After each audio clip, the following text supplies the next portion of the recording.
Happy birthday to you. Birthday to you.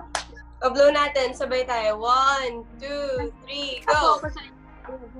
Ate, may wish pa po ako sa inyo. Wish muna tayo. Okay, wish muna tayo. Kung papipiliin kami si Yasi, ano pipiliin mo maging patatas or maging akin? I've met you before. I gave you flowers before. Oh, sa airport! Oh, you know it? Oh,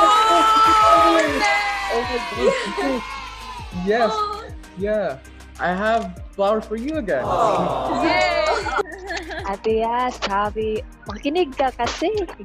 Oh, sige, nakikinig ako. Ay, Ate Yas, happy birthday po. Wala pa si Yas, wait lang. Ay, excited. Hi! You're still beautiful. We miss you.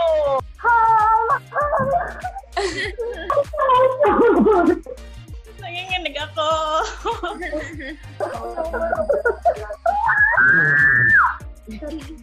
Kapag ka nilipad ka ng mga amo mo papuntang Malaysia, ako nasasagot ng biyahe mo pauwi ng Pilipinas. Wow! Yes. Gusto mo ba yun? O sige, ganito na lang, Daday. Para makausap mo yung anak mo lagi, bibilang kita ng tablet para sa anak mo. Thank you. Papadala na sa anak mo.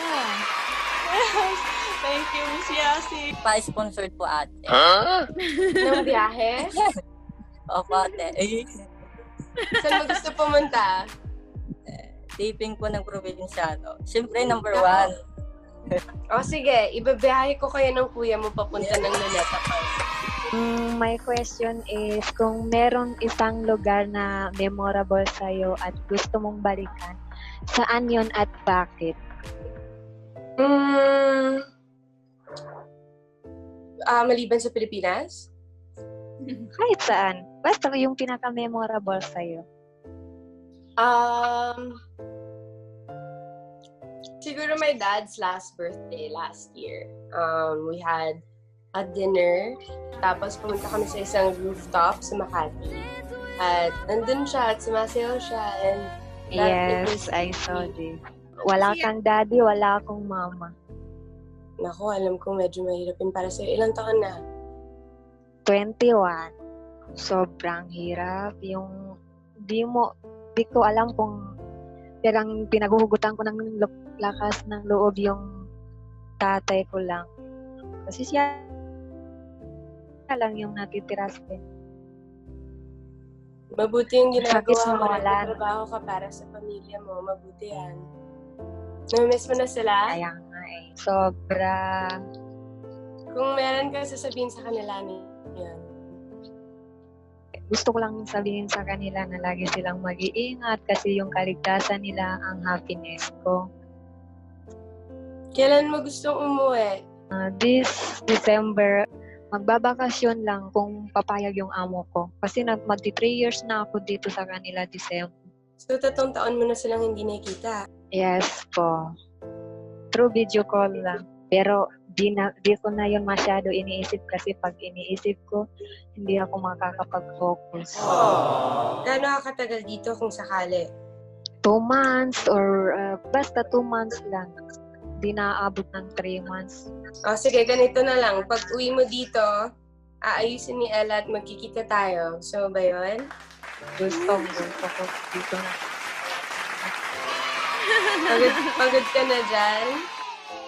Sobra pagpagod, puyat, pero kinakaya naman kasi nga sabi ko kakayanin ko to para sa nag-iisang taong natitira lang sa akin. Wala na akong lola side sa mama at papa ko, wala na. Siya nga lang ang natitira sa akin kaya nga proud ako sa sarili ko. Sabi ko, hindi ako susuko, kakayanin ko to. Kung ngayong Pasko, meron kang i-wish pag uwi mo niyon? Yung mabuo kami, Meron kang kamag-anak na malayo sa probinsya niyo na gusto mong makita? Meron, pero nasa sister ng mama ko sa Malaysia. Taga doon na sila. Sabi nila, pag uwi ko, dadaan ako ng Malaysia. Doon ako dadaan sa kanila. Sabi ko, parang mahihirapan ako. Di ko alam sa murang edad ko. Gusto mong dumaan na muna doon bago ka makauwi? Gusto, pero di ko alam kung paano. Baka maligaw ako ng ganda. O sige. Kapag ka nilipad ka ng mga amo mo papuntang Malaysia, ako nasasagot ng biyahe mo pauwi ng Pilipinas. Wow! Yes. Gusto mo ba yun? Aatras pa ba ako? Pagkakataon ko na yun.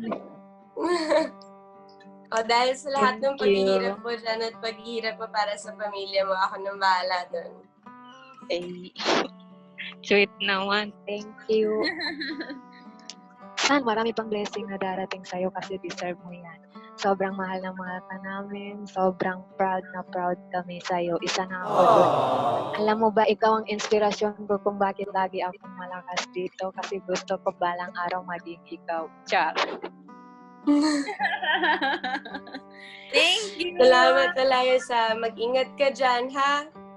Thank you, Ate Yas. Thank you for the chance. Thank you! Bye! Bye-bye. Love you. Love you then. Bye-bye. Hi! Hi! Hi, Ate Daday! Ngayon, nasa Saudi, ma'am. Ano trabaho mo dyan? Sa bahay. Alaga po bata. Okay, sinong pamilyang naiwan dito sa Pilipinas? May anak po ako na isa. Nasa nanay-tatay ko. Straight po ako ngayon 3 years. Kailan ka pwedeng umuwi? Next year, inshallah. Sana po, matapos na yung COVID. Makakauwi ka para sa birthday ba ng anak mo yon? Sana po, ma'am. Ano kayang magugustuhan ng baby mo? Mga laruan. Anong klaseng laruan? Pili siya dito ng tablet. Gusto niya? Oo, gusto niya. Wala silang internet. Pag nag-aano lang ako sa kapatid ko, yun. Nakakausap ko yung anak ko. So, minsan mo lang nakakausap yung anak mo? Minsan lang. Pag pumupunta lang yung nanay ko sa kapatid ko. O sige, ganito na lang, Daday. Para makausap mo yung anak mo lagi, bibilang kita ng tablet para sa anak mo. Thank you. Papadala na sa anak mo. Thank you, Miss Yasi. O sige, ako nang bahala doon. Isan mo sa amin yung address, ipapadala natin para magkausap na kayo. Thank you. Thank you, Yasi. Thank you, Miss Ila. Thank you! God bless! Mag-ingat ka dyan. Good Ingat ka job. po Mahal dyan. na mahal yung mga OFW. Ay, thank you. Mahal ka din. Mahal din kita. Mahal I-text din mo kita. kay Ella, ha? I-text mo kay Ella kapag pwede na magpadala, papadala tayo. Po, sana makabalik na kayo. Yun talaga yung ano ko. Yun lang inaabangan ko sa yung probinsyano. Sana nga. Matapos na. Yun lang libangan ko dito. O sige, you're welcome, Daday. Miss Yasi, I love you. I love you. Okay, bye-bye. Thank you. Sana makita kita in person ate soon. Pagkatapos tong quarantine. Sana nga. Taga saan ka ba? Pangasinan pang layo po. Pa-sponsored po ate. Ng biyahe? Opo ate. Saan mo gusto pumunta? Taping po ng probinsyano. Siyempre, number 1. Live po ng Showtime, pwede. Pwede nating subukan yan. Tatanungin natin sa mga Nag-host naman po kayo natin. doon, di ba, ate? Nag-host din po kayo doon. Nag-host po din. Kung pupunta ka ng Maynila, saan mo gusto pumunta? Siyempre, EBS po. Maliban doon, saan mo gusto pumunta? Luneta Park. Luneta Park. Luneta Park? Sinong gusto mong kasama sa Luneta Park? Siyempre, kayo, Kuya ko po. O sige, ibabiyahe ko kayo ng kuya mo papunta ng Luneta Park. Ito na yung pagkakataon mo na samahan si Ronil sa Luneta. Akong bahala sa inyo sa biyahe niyo. Thank you po. Okay, bye! Bye. Thank you! Love you po, ate. Bye, Ronil! Bye po. Question ko Saan mo nakikita yung sarili mo after Yun. 5 years, 2 years, 3 years from now? Thank you for that very wonderful question, Ate Sam. In 2 years from now, kahit 5 years or whatever, we are able to bring back our lives kahit sa new normal na tinatawag natin, and we'll still be able to be with our family and survive this and provide for our family. Sana lahat magkaroon ng, ba't umiiyak? Kasi syempre po, double na kami. Alayo kami sa OFW pamilya. si Ate Sel. Taga saan ka, ate? Bulacan po. Yun Pero yung masakit. ngayon, saan ka nagtatrabaho? Nasa Saudi po ako. Sa Middle East. Wala kang kasama dyan na family, no? Wala po. Yun yung masakit kasi hindi mo alam yung pwedeng mangyari anytime. Naiyak naman ako. Anong trabaho mo dyan, Ate Sel? Nag-aalaga po ng matanda.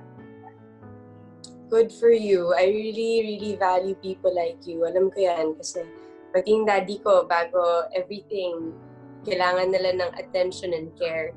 And more than anything, thankful ako sa mga taong katulad mo. So know that you're doing good and people appreciate you there. And you're doing this for your family. Saka, parang sobrang gulo ng mundo. Parang nakaka-stress. Yeah, pero umasa ka na lang din na matatapos din ang lahat ng to and makikita kita rin. Siyempre, babalik at babalik kayo kasama si Cardo. Nanonood pa rin kami ng Ang Probinsyano. Masaya kami na nakakapagbigay kami ng inspirasyon at kasiyahan. So, stay strong, Ate Sel. Masaya ako na nakausap kita ngayon. Thank you. Happy birthday ulit. Thank you. Ingat ka dyan, ha? Bye. Bye. Ingat ka. How do you cope up with when you're feeling down? Any advice po para sa mga nahihirapan? Ako, ang pinaka-ginagawa ko lang ngayon ay tumutulong sa mga paraan na kaya namin. So, meron kaming program, feeding, sa Tondo. Everyday namin ginagawa. And for my birthday, nagpadala kami sa mga hospitals and toys para sa mga children. Kasi alam ko lahat ngayon nahihirapan and ang tagal na nung quarantine natin, di ba? Nami-miss niyo na po ba, Probinsyano? Nay! Ano yung sinasada si Cardo? Nako, magbabalik na po sana. Malapit na. Mag-ingat po kayo dyan. God bless! Bye! What activity or thing that you do you miss the most during the ECQ? And what's the first thing you're gonna do when this whole thing is done? I think isa sa pinaka-nami-miss ko is to go out and see people. Since, like, with your experience, ang dami naming napupuntahan and we get to meet a lot of people. And that really, really is special to me. Kaya naalala kita. Those moments are very important to me. Oh my god, I'm so cheesed because you remember. Oh my god. Okay. Thanks for the time, and hopefully you can visit Winnipeg or Canada so I could give you these. I hope so. I hope so. Thank you, po. Bye. Is there any chance, or would you like to date or dance with a fan? Oo naman, for sure. Pinaka-memorable blessing na natanggap mo po sa buong buhay mo? Siguro yung blessing na magkaroon ng trabaho, na magkaroon ng pagkakataon na alagaan mo. Kung papapiliin ka po, travel or love life? Sa ngayon, pwedeng travel muna. Para makalabas. Ate Yas, kung meron ka pong ibibigay na advice sa mga fans mo na hindi mo pa po na-share, ano po yung gusto niyong sabihin? Mga kaedad ninyo is to not give up on your dreams. Kung ano man yan, kung anong gusto niyong gawin, walang imposible. Alam niyo, kami doon ko sa Intramuros, ano po kami doon, hindi ako nakapanood ng Probinsyano. Susunod, kung makapag-shooting pa po kami, makapunta po kayo. Pinagpupuyatan lahat ng ano mo. Miss niyo na po ba yung Probinsyano? Miss niyo na po? Oo, sobra. Laban lang. Laban lang po. Mag-ingat po kayo dyan, ha? Nakasuporta kami sa ABS-CBN. Salamat po. Mag-ingat po kayo. I love you, Princess. God bless you. Happy birthday, Yasi. Happy birthday. Wish ko po sa inyo good health, more success in life, at sana po lagi pong masaya ang puso niyo. Lahat ng mga Yasified, I love you guys. Oh my God! Happy birthday! Thank you. Happy birthday, Yasi. Happy birthday, Miss Yasi. So sweet! Kinikilig ako. Thank you, guys!